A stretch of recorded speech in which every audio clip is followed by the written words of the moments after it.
ఆవకాయ పచ్చడి, కొత్తపల్లి కొబ్బరి. ఆవకాయ పచ్చడి, కొత్తపల్లి కొబ్బరి ఇలాగా ముక్కలు కోసి అలా ఎండబెట్టుకోవాలి.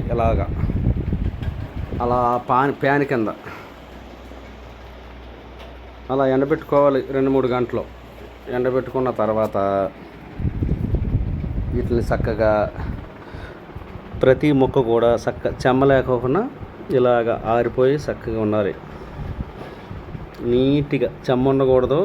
మనం కాయలు కోసేటప్పుడు నీళ్ళల్లో నానబెట్టి చక్కగా వాటిని నీట్గా తుడుచుకోవాలి. నీట్గా తుడుచుకున్నాక కోసాక ఇందులో ట్యాంక్ ఉంటుంది. ఇది ఇక్కడ ట్యాంక్ ఉంటుంది.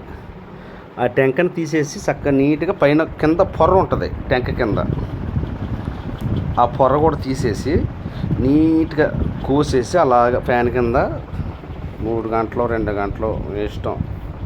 ఎండాకాలమే కాబట్టి 3 గంటలు సరిపోవచ్చు.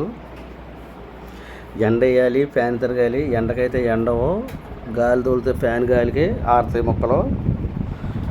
ఇప్పుడు నెక్స్ట్ సాయంత్రం మళ్ళీ ఇది పట్టేటప్పుడు వీడియో పెడతాను. ఎలా కలపాలి ఏంటి, అందులో ఏమేమి పిండిలు వేయాలి ఎలాగా అనేది మొత్తం చూపిస్తాను. పచ్చడి పట్టే విధానం, ఆవకాయ పచ్చడి ఎలా పట్టాలి, కారం ఎంత పడుతుంది మొత్తం మళ్ళీ నెక్స్ట్ స్కిట్ చేస్తా. నెక్స్ట్ ఎంతోసేపు కాదు, ఒక గంట 2 గంటల్లో. ముందు ముక్కలు ఇలా ఎండబెట్టుకున్నాక ఇలాగా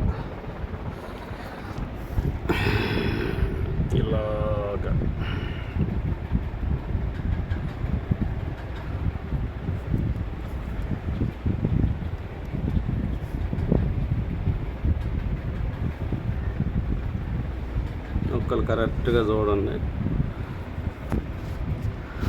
మీకు ఓపిక ఉంటే నువ్వుల నూనె అయితే చాలా బాగుంటుంది. నువ్వుల నూనె అంటే దాన్ని గానగ నూనె కూడా అంటారు.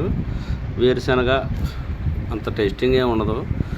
నువ్వుల నూనె అంటే చాలా టేస్టింగ్ ఉంటుంది, పచ్చడి పోదు. మీకు నేను మళ్ళీ నెక్స్ట్ వీడియోలో పెడతాను ఎలా కలపాలో, కలిపే వీడియో. సరే బాయ్ బ్రో, ఉంటా.